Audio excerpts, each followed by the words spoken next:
diâmetro da coroa. Mas agora a gente vai determinar, através dessa equação aqui, qual é o módulo da engrenagem. O módulo de engrenamento, você precisa disso.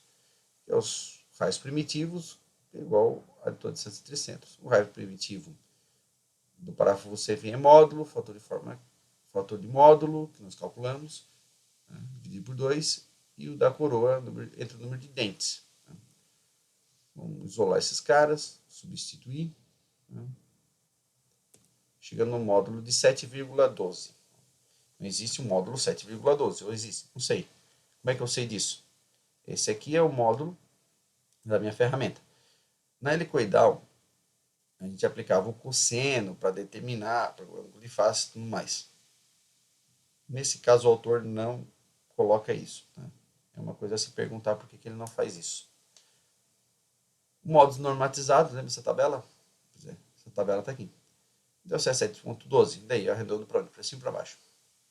O problema não existe, não faz referência nenhuma. Se não faz referência nenhuma, o módulo é 7. Vou fazer mais próximo. Se der problema na frente, a gente corrige. Esse incremento é de 1 em 1. Quer dizer o quê? Eu tenho o módulo 7, 8, 9, 10, assim até o 16. Vamos usar o módulo 7. Se eu vou usar o módulo 7, tem algumas coisas depois que vão alterar, principalmente a distância entre centros. Mas as distâncias entre centros eu tenho que achar os raios primitivos. Então, primeiro vamos achar o diâmetro primitivo da coroa, módulo número de dentes, dá 210 milímetros. Deu um número assim, cheio, digamos assim, não dá um número quebrado. Isso é bem difícil de acontecer. E o número primitivo da sem fim, vamos calcular em torno de 45,78. Não tem esses valores, eu posso calcular então agora qual a distância entre centros. Uso essa equação matemática para fazer isso. Substituir os valores, aí, 127,89. Lembra quanto é que nós tínhamos calculado anteriormente? A distância entre centros era 130,11. Bom, se eu diminuir o módulo, diminui também a distância entre centros. Isso faz sentido, mostra que as minhas equações são coerentes. A velocidade periférica da coroa. Lembra que eu tinha falado sobre isso aí? Pois é, está aí. Eu preciso dos dados dela. Diâmetro primitivo da coroa, rotação da coroa. Substitui os valores. É 115 a rotação da coroa, né? Dá 1,26 metros por segundo. Tá? Bem menor que 3. A velocidade de deslizamento da sem fim. Então agora eu tenho a velocidade de deslizamento da sem fim. Agora são os dados da sem fim que nós vamos estar utilizando. Diâmetro da sem fim 45,78. Rotação da sem fim 1725 RPM. 17 graus eu passo de hélice. A inclinação do passo de hélice. Isso vai dar 4,32 metros por segundo. Interessante esse valor. Agora eu tenho o comprimento da sem fim. Mínimo.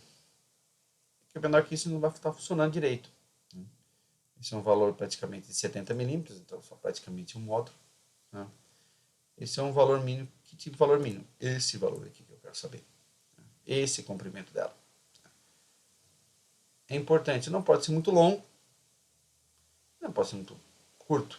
Tá? O mínimo é 70 milímetros. Para estar fazendo o engrenamento. Se for muito longo, a gente sabe que a distância do eixo fica muito alargada, você pode ter problema de flexão. Esse cara aqui que eu quero. O comprimento da CIFI, então, eu posso tornar com essa equação matemática, do número de dentes e o módulo. Eu substituo em torno de 90,68. Isso que você pode arredondar, né? Arredondar para 91 milímetros, sem problema nenhum. Mas você pode estar trabalhando também até 70 milímetros, conforme o teu projeto você necessitar. Agora vamos trabalhar então com a resistência no pé do dente. Será que aguenta? Será que não vamos arrancar o dente fora? Vamos lá. Vou determinar a força tangencial. 2 vezes o torque diâmetro primitivo, só que tem um detalhe. Agora é o torque na coroa. Então eu tenho 180K. Em torno de 1.720,1 Newton de força tangencial. 172 kg. Um númerozinho baixinho. A largura da coroa, precisamos calcular. Leve em consideração, olha só, o diâmetro está sem fim e o módulo. Substitui os valores, 36,19. Podemos arredondar para 37, não vai fazer muita diferença. Tá? Um detalhezinho que nós vamos falar depois é que a gente não pode ficar alterando essa largura da coroa. Não funciona. Eu preciso aumentar porque a tensão for menor. Não dá certo.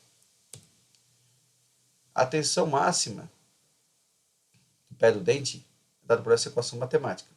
Esse Q é diferente daquele fator de módulo que a gente calculou lá em cima, numa anterior, para o parafuso. Esse Q é tabelado. E tabelado a gente acha com Z equivalente. Lembra por que a gente trabalha com Z equivalente? Não lembra? Esse Q é trabalhado por quê? Porque o Q está na tabela de dentes retos. Então eu tenho que determinar essa relação. Quanto é que equivale? Quanto é que equivale esses dentes helicoidais da tua coroa?